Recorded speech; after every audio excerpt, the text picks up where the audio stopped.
ഒറ്റക്ക് കണ്ടതിൻ്റെ സന്തോഷം ആദ്യമായിട്ട്.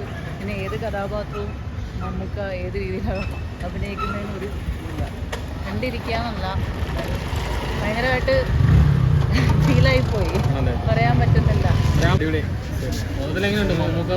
മമ്മൂക്കയുടെ അഭിനയം അടിപൊളിയാണ്. അതുപോലെ തന്നെ അർജുന അശോകൻ്റെ സൂപ്പർ പെർഫോമൻസാണ്. അതിൽ 3 കഥാപാത്രങ്ങളുണ്ട്, അത് 3 അടിപൊളിയാണ്, സൂപ്പറായിട്ടുണ്ട്. മമ്മൂട്ടിയുടെ അഭിനയം പറഞ്ഞറിയിക്കാൻ പറ്റുന്നില്ല, ഇതുപോലെ ഒരു വെറൈറ്റി അഭിനയം. പുള്ളി മിനുക്കി അതിനെ കറക്റ്റാക്കിയിട്ടുണ്ട്. നല്ലൊരു അഭിനയം. Black and white experience. Black and white അങ്ങനെ നമുക്കൊരു എക്സ്പീരിയൻസ് അങ്ങനെ തോന്നുന്നില്ല.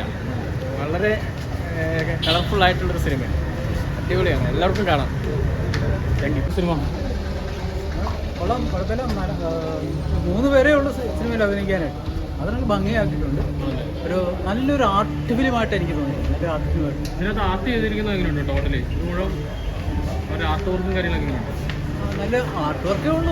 നല്ല കലാകാരം നല്ല ഭംഗിയാർന്നു, നല്ല മേന്മയാർന്നു, അതിന് സംശയമില്ല, ഭംഗിയായിട്ട്.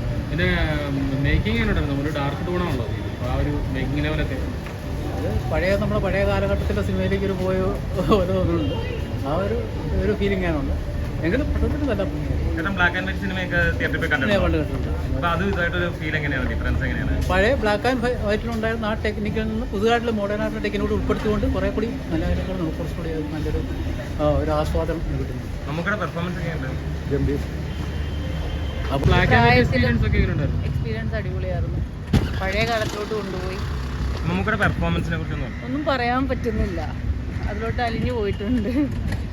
ഇപ്പോൾ വളരെ കുറച്ച് ആളുകളുള്ള ഒരു സിനിമയാണ്, ആകെ 4 പേരൊക്കെ ഉള്ളൂ. അതെ. അപ്പോൾ അത് നമ്മളെ എത്രത്തോളം പിടിച്ചിരുത്തിയിട്ടുണ്ട്? കഥാപാത്രം ഒന്നും പറയാനില്ല, എനിക്കൊന്നും പറയാൻ കിട്ടുന്നില്ല. മൊത്തത്തിൽ എങ്ങനെയുണ്ട് നമ്മുടെ ഡാർക്ക് ടൂണൊക്കെ? മൊത്തത്തിൽ ഡാർക്ക് ടൂണായിട്ട് ഈ പടത്തിനെ കൂടുതൽ ഗുണം ചെയ്തത് എനിക്ക് തോന്നുന്നു. മമ്മൂട്ടി നന്നായിട്ട് പെർഫോം ചെയ്തിട്ടുണ്ട്. എല്ലാവരും കുറച്ച് ആർട്ടിസ്റ്റുകൾ ഉള്ളെങ്കിലും ഉള്ളവരൊന്നായിട്ട് ചെയ്തത്. മമ്മൂട്ടിയുടെ ഈ അടുത്ത കാലത്തുള്ള സെലക്ഷൻസ് ഒക്കെ ഒരുപാട് നല്ല സെലക്ഷൻസാണ്. ഈ പ്രത്യേകിച്ച് ഭ്രമരം ഒരുപാട് ഇഷ്ടം. ഒരു നോട്ട് കപ്പ് ഓഫ് ടീ എന്ന് പറയില്ലേ, അത് പടമാണ്. ബ്ലാക്ക് ആൻഡ് വൈറ്റിൽ കാരണം ആദ്യം കുറച്ച് ഒരു പഴമൊരു അരോചകമായി തോന്നും, പക്ഷെ കുറച്ച് കഴിഞ്ഞ് കഴിഞ്ഞാൽ അത് ബ്ലാക്ക് ആൻഡ് വൈറ്റ് ആണെന്ന കളർ നമുക്ക് നമ്മൾ മറന്നുപോകും. സമരസമാണ് കേട്ടോ. എങ്ങനെയുണ്ട് മമ്മൂട്ടിയുടെ പെർഫോമൻസ്? എങ്ങനെയുണ്ട്? അത് പറയാതിരിക്കാൻ പറ്റില്ല. അത് ഒരു ഇൻട്രോസ് തന്നെ അടിപൊളിയായിട്ട് ചെയ്തു. പിന്നെ അത് ക്ലൈമാക്സിൽ എടുക്കും തോറും കുറേ നമ്മൾ പ്രായത്തെക്കാളും മറന്നിട്ടുള്ള അഭിനയിച്ചുകൊണ്ടിരിക്കും. പിന്നെ അർജുന അശോകനും അത് ത്രൂ ഔട്ട് അടിപൊളിയായിട്ട് ചെയ്തിട്ടുണ്ട്. ആകെ ഒരു 4-5 ക്യാരക്ടേഴ്സേ ഉള്ളൂ, പക്ഷെ എല്ലാവരും അവരുടെ ക്യാരക്ടർ അടിപൊളിയായി.